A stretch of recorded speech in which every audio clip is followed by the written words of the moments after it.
As the BFI launched this season, a number of listicles have appeared online, all kind of variations of something like 50 things you probably didn't know. Here I read probably can't believe about Marilyn Monroe. I started to compare them and came across one that really summed up the mixture of fascination and denigration that so often accompanies discussions of Monroe.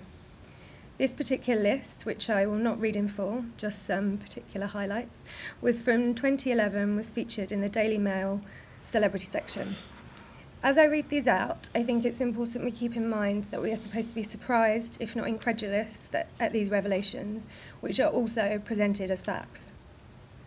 One of the many tropes that we find here is that there are constant questionings of her autonomy, and like the studio-backed films, all her achievements tend to be drawn in relation to men.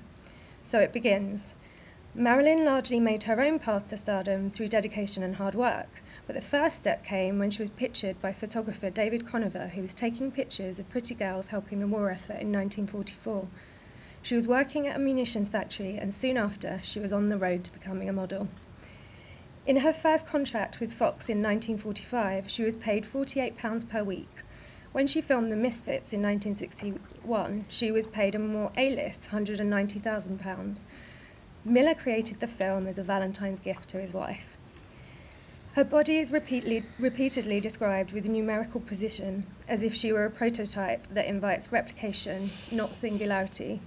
So we have, people often think Marilyn was curvier than she really was. In fact, she was petite and weighed just 8 stone 3 pounds and was 5 foot 5 inches tall. Her weight fluctuated, but her measurements are most often given as 36, 24, 34 or 38, 23, 36 for bust, waist, hips. Numbers are also important when discussing her as a commodity rather than a shrewd businesswoman, as in the comparisons between Marilyn Monroe's films grossed more than a whopping £127 million, and the young star's first modelling job paid only $5. Interspersed with these, we get proof of her narcissism and her worth as largely understood in relation to her corporal desirability. So the beauty was so paranoid about sweat and spots that she washed her face up to 15 times a day. And the night she sang Happy Birthday to President Kennedy at the old Madison Square Garden on May 19th, 1962, Marilyn was wearing a sheer, flesh-coloured dress in marquisette fabric with a huge 2,500 rhinestones. The exquisite gown was so tight she had to be sewn into it, stitch by stitch. She wore nothing underneath it. Most cruelly is also a continuous undermining of Monroe's intellect. So we get sequences like, one of her favourite novels was the notoriously complicated Ulysses by James Joyce. She said she read it aloud to herself because she loved the sound of it, which is followed by, in her classic 1959 film, Some Like It Hot, Marilyn needed 47 takes to get the phrase, "It's me, sugar," right. She kept switching from, "Sugar, it's me," to "It's sugar, me," and the director, Billy Wilder, had to write the line on a blackboard. Also, which is very interesting, was this other coupling. The blonde bombshell wasn't just a pretty face. She owned 200 books, including Tolstoy and Whitman, listened to Beethoven, and took a course in literature at the UCLA, which is immediately followed by, at the 1950 Academy Awards, she broke down in tears when she realised her dress had ripped. We also get the tabloid fascination with her womb and her depression.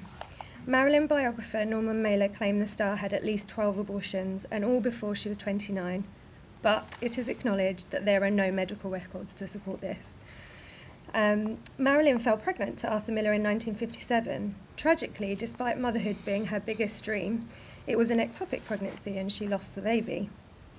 On September 12, 1958, after months consumed by depression, she took an overdose of sleeping pills.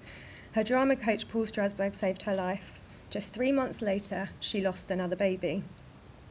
And the final word on which this list ends is somehow most condescending of all, an assertion that we should in fact be surprised that she was good at the thing she was paid for and that a man once acknowledged it. The beauty was well known for her ability to get a laugh. Actor and musician Jack Lemmon said she was a wonderful comedian and she had a charisma like no one before or since. These contradictions don't just come from a tabloid fascination and a propensity for human cruelty. They come in part from her studio-controlled and male-directed performances and the incessant money machine that the reproduction of her image in this mould represents, all of which this season is bound to replicate and revisit. We hope that collectively tonight we can shift the gaze for you so we can reassess the way that we look at Marilyn in the coming weeks.